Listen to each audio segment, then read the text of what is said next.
Well, hi. This lecture is about Matthew 24 and the two parallel passages in Mark and Luke. What we're going to do is just try to ask a couple of important questions. We're not going to answer all of the questions by any means, but we're going to try to have a general overview of Matthew chapter 24, especially because that's the one where the most of this teaching is. But we're also going to compare the other teachings too. So if you hear children crying in the background, I'm at my daughter's farmhouse in India. So things are a little like noise bouncing off the walls kind of a thing. So we've got 4 little girls here. So, I mean, I can live with that. So I'm going to share my screen and start things moving. Okay, there we go. So what I want to do is bring you over to the Gospels. And this is Matthew, Mark, and Luke. And this one has Mark on the left side, Matthew in the middle, and Luke on the far side. And you can already see that Matthew's going to have a lot more material because Matthew's got 2 chapters on this. And that's the first thing I'm going to do is just scroll down so you can see it's big teaching. Remember that Matthew is divided into 6 sections and that there's 5 sections, I'm sorry, and then plus the beginning and the end, and that each section there's action that happens, and then there's teaching. Look at all this teaching in Matthew. It's the middle column. It just goes on and on and on and on. So look at all that teaching. So you can see how much more Matthew is devoted to teaching pretty major discussion in this whole thing about the end times. So Matthew 24 and Mark and Luke that are the same basic talk is about what's going to happen at the end. Just listen to the children crying. It's really just one. It's a bad evening. So let's start by walking through what we're going to do. And I'm going to give you a PowerPoint now, which is, here it is. How do Matthew 24, Mark 13, and Luke 21 fit together?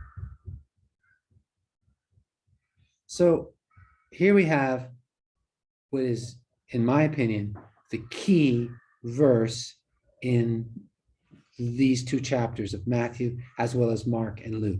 So let me read it for you. But the one who endures to the end will be delivered. This is talking about a time of incredible persecution, great danger to be a Christian.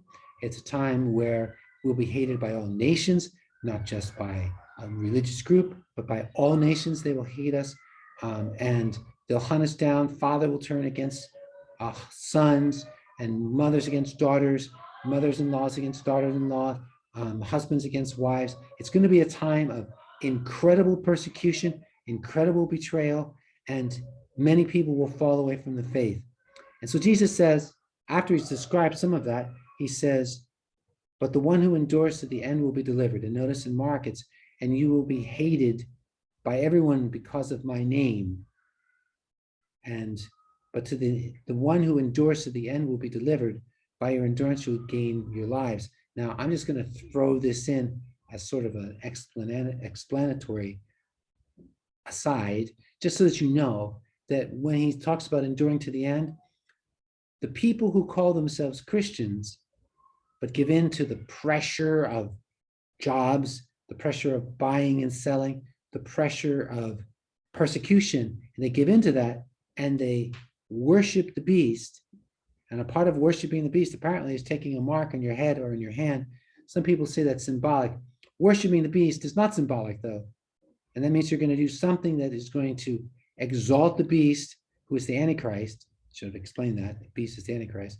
And if you worship the beast, if you exalt the beast, if you call him your Lord, you're not enduring to the end. All right, now, here's the promise. This good news of the kingdom will be preached in all the world as a testimony to all nations, and then the end will come. Well, that's interesting. So that tells me that we have an actual way of knowing when the end is going to come. It's when the gospel's been preached in all the world as a testimony to all nations. And the word nations there is the word ethnoi. That's a little confusing because ethnoi is where you might know the word ethnic, which means it's a group of people, like Punjabis are an ethnic group of people. And I would actually say Punjabis in the Punjab are an ethnic group of people. And then there are Punjabis in east of us in India, and a lot of those are Sikhs, and so they're quite different ethnically, and they look different, and they're Punjabis similar, but it's not exactly the same. But so it could mean ethnic groups, but it also could just mean political nations. It's totally possible that even though India has hundreds of ethnic groups, yet India is one nation. Now, it's possible that's what it means. It's not quite sure which that means. All right. So notice it says the good news of the kingdom will be preached in all the world. So that means everywhere, which really would only have been possible in the last 100 years because they're just places that no one even knew about 100 years ago, where the gospel's now been preached. And then, as a testimony to all the nations, ethnoi, and then the end will come. So the end is not going to come until the gospel's been preached all over the world to all of these nations. And then Jesus says, so when you see the abomination that causes desolation, spoken of by the prophet Daniel, standing in the holy place, and then Jesus says, let the reader understand. Now, that's interesting. What does this mean when it talks about this abomination that causes desolation? You'll see it also in Mark, and you see something is a little bit different in Luke. In Luke, it says, when you see Jerusalem surrounded by armies, then recognize that its desolation has come.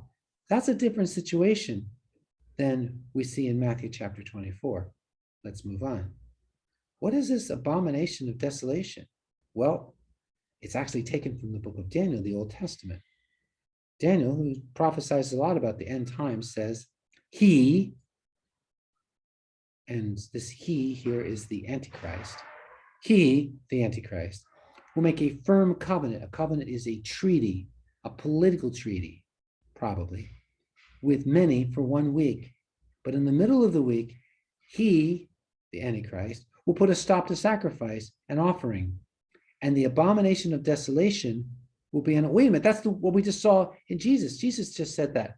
He said, when you see the abomination that causes desolation, and then he says in Matthew, notice it says over here, so when you see the abomination that causes desolation, spoken of by the prophet Daniel. Well, that's what we see. The abomination of desolation will be on a wing of the temple until the decreed destruction is poured out. Well, wait a minute. This says, standing in the holy temple. Look over in the Matthew side, the left column. Standing in the holy place. Standing in the holy place, abomination of desolation. Well, what is that? Well, that's an interesting question. So now, I'm trying to figure out, who is this abomination? I got the mosquito bite I was just going for. Who is this abomination of desolation? What is that all about? And it's going to be standing in the temple. So I'm going to go out of this presentation for a moment. I'm going to hop over to the computer Bible. And the place we're going to go, Second Thessalonians. And this is a letter written by Paul. So Paul's talking about the same thing. And so he says in verse 3, let no one in any way, well, let's go to the beginning of it.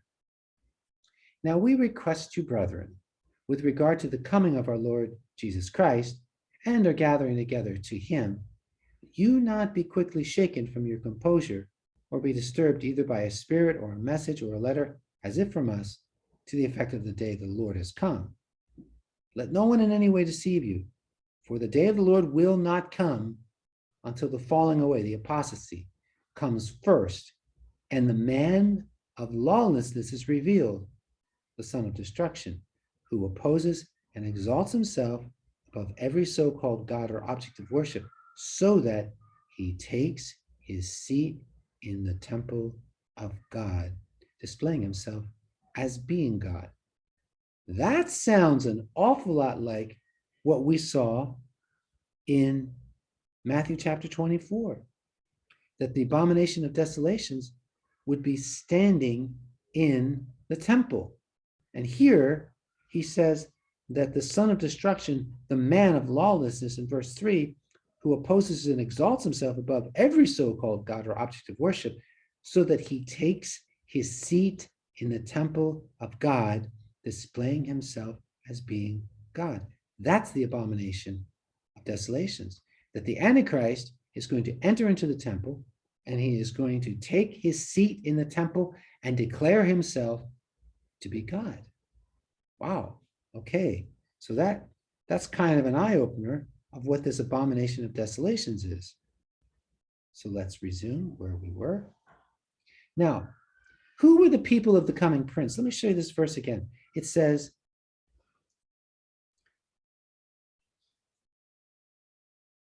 oh no, I'm sorry, it's here. It says, he will make a firm covenant with the many in the middle of 1 week. Oh, that's why I'm confused. I have to show you this.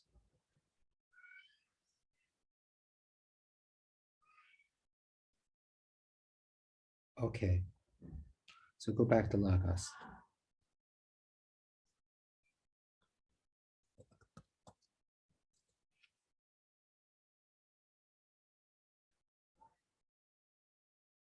So Daniel chapter 9, which we already looked at, but we weren't looking at the exact same place.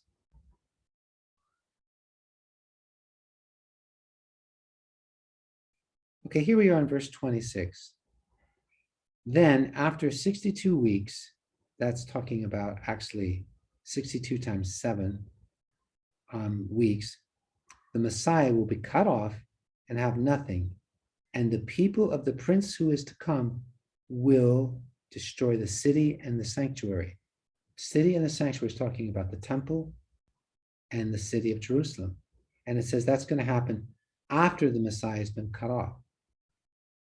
All right. So at some point after the Messiah has been cut off, which means executed and have nothing, the people of the prince who is to come. Who is the prince who is to come? He's the one who's going to make the firm covenant with the many for 1 week. Who's going to make the firm covenant with the many for 1 week? Well, it's somebody who's called a prince. And who is this prince? He's the Antichrist. The people of the prince are going to come and destroy the city. So now let's go back to here and to here. Who is this people? Who is this person who's going to make this firm covenant? Who are his people? Well, the soldiers of the Roman Empire, they destroyed Jerusalem and they destroyed the temple in AD 70.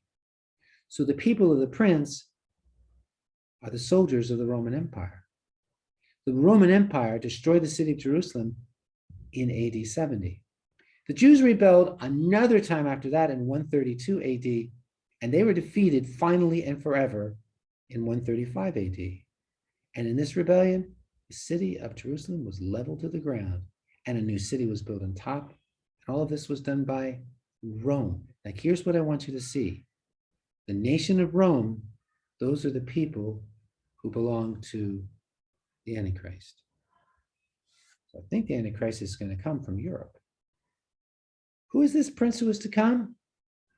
Well, I already read you this verse. He's the man of lawlessness. He's the son of destruction. He opposes and exalts himself above every so-called God or worship or object of worship, so that he sits in God's sanctuary, publicizing that he himself is God. Sounds like the abominations of desolations is when the Antichrist takes his seat in the temple, declaring himself to be God. That also sounds very much like what Daniel 11 says. His forces will rise up and desecrate the temple fortress. They will abolish the daily sacrifice and set up the abomination of desolation, which is the Antichrist taking his seat in the temple and declaring himself to be God. Now, Luke is not talking about the Antichrist sitting in the temple. Look what he says. by your endurance, you gain your lives. When you see Jerusalem surrounded by armies, then recognize that its desolation has come near. This is almost definitely talking about the fall of Jerusalem in AD 70. It's almost definitely talking about that. In fact, the next verses, look what they say. Woe to pregnant women and nursing mothers in those days. There will be great distress in the land, wrath against his people. They will fall by the edge of the sword and be led captive into all the nations. Jerusalem will be trampled by the Gentiles until the times of the Gentiles are fulfilled. So notice that the Jews are going to fall by the edge of the sword and be led captive into all the nations. And that's exactly what happened in AD 70 and then finally in AD 135, when the Jews in Jerusalem were finally, completely, and absolutely defeated. The city was just cut down, completely cut down, and a new city was built on top of it, and it wasn't Jerusalem. And Jesus predicted, and this is extremely important, it's in this verse in Luke chapter 21, extremely important statement by Jesus. Luke predicted that Jerusalem would be trampled by the Gentiles, and Jerusalem would be trampled by the Gentiles until the times of the Gentiles are fulfilled. Well, Jerusalem was trampled by the Gentiles in AD 135. It was buried, and a new temple, a new city was built on top of it. Here's what Jesus is saying. Jerusalem will be trampled by the Gentiles until the times of the Gentiles are fulfilled. And I just want you to know something. Jerusalem is no longer trampled by the Gentiles. It's owned by Jews. So that's interesting. We are now finally at a time where Jerusalem no longer belongs to the Gentiles. Remember, Gentiles are non-Jew. It belongs to the Jews. Well, that's interesting. How does that fit into the whole thing? I don't know, but it's there. The key, the Gentiles will rule over the Jews until the Gentiles' time is fulfilled.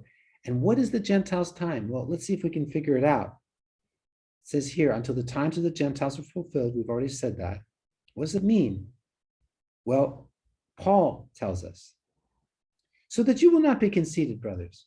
I do not want you to be unaware of this mystery. A partial hardening has come to Israel. In other words, the Jews all over the world for the last 2,000 years, their hearts have been hardened to faith in Jesus Christ for the past 2,000 years. So there's a hardening that's happened to the Jews until the full number of the Gentiles has come in. I want you to think about that. The full number of the Gentiles means this gospel of the kingdom will be preached in the whole world as a sign to all the nations, and then the end will come. So the full number of the Gentiles has come in is saying the same thing as this gospel will be preached in the whole world as a sign to all the nations, and then the end will come. That's what we read in Matthew chapter 24. And now Paul is talking about the same thing. He calls it when the number of the Gentiles has come in. So when the gospel has been preached in all the world as a sign to all the nations, then the end will come. When is that? When the full number of the Gentiles has come in. In other words, come into salvation. That's the same thing as until the times of the Gentiles are fulfilled. Wow, saying the same thing. Romans chapter 11 says this, in this way all Israel will be saved, as it is written, the liberator will come from Zion, he will turn away godlessness from Israel. And this will be my covenant with them when I take away their sins. All Israel will be saved after the full number of the Gentiles has come in. Wow. So when the gospel's been preached in the whole world as a sign to all the nations, that's when the end will come. And it sounds like Revelation chapter 6. Then he opened the fifth seal, and I saw under the altar the people slaughtered because of God's word and the testimony they had. They cried out with a loud voice, Lord, the one who is holy and true, how long until you judge and avenge our blood from those who live on earth? So a white robe was given to each of them, and they were told to rest a little while longer until the number would be completed of their fellow slaves and brothers who were going to be killed just as they had been. Now, this is a different, because this is talking about the number of Christians who are going to die. But why are they going to die? These Christians are going to die because they are giving testimony to Jesus Christ and are being persecuted for it, are being killed for it. And when the last Christian has been executed and the final number of Gentiles has been fulfilled, then the end will come. Because the gospel has been preached in all the world as a sign to all the nations, and then the end will come. Well, what will happen when the time of the Gentiles is fulfilled? Remember, Jesus said right here in Luke,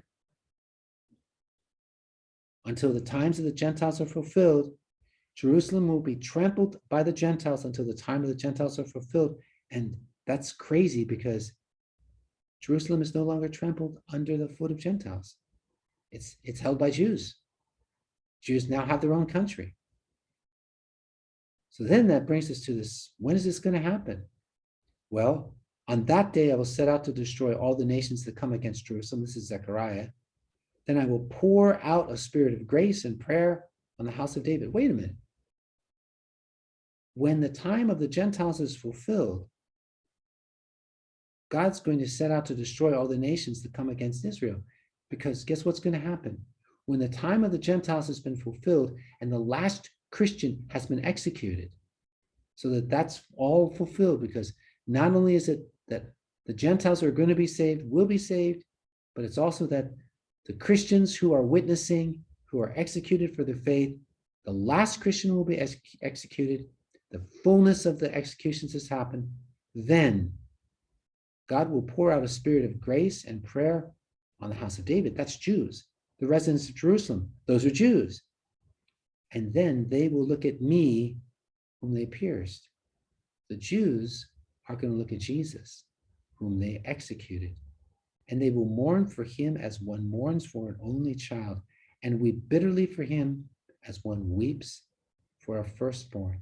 So at the end, when all of the Gentiles who are going to be saved are saved, when all of the Christians who are going to be executed are executed, the time of the Gentiles is full, and the time of the number of those who are going to be executed is full, God is going to bring the Jews to Jesus.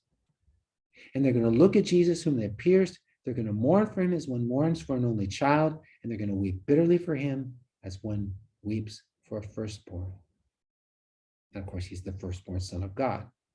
When the time of the Gentiles is over, God will reveal Jesus Christ to the Jews. That's what's going to happen at the end. First, the time of the Gentiles must be fulfilled. This gospel will be preached as a sign to all the nations, and then in all the world as a sign to all the nations, and then the end will come. And we read twice that the time of the Gentiles will be fulfilled. Jerusalem will be trampled until the time of the Gentiles is fulfilled, and then Jerusalem will be owned by the Jews, which is today. And the gospel of the kingdom will be preached in the whole world. That's happening now, and let's pray that it will continue and finish. And when the time of the Gentiles is over, God will reveal Jesus Christ to the Jews. They'll see him and mourn. As Paul said, all Israel will be saved. When the time of the Gentiles is complete, the Antichrist will surround Jerusalem with armies.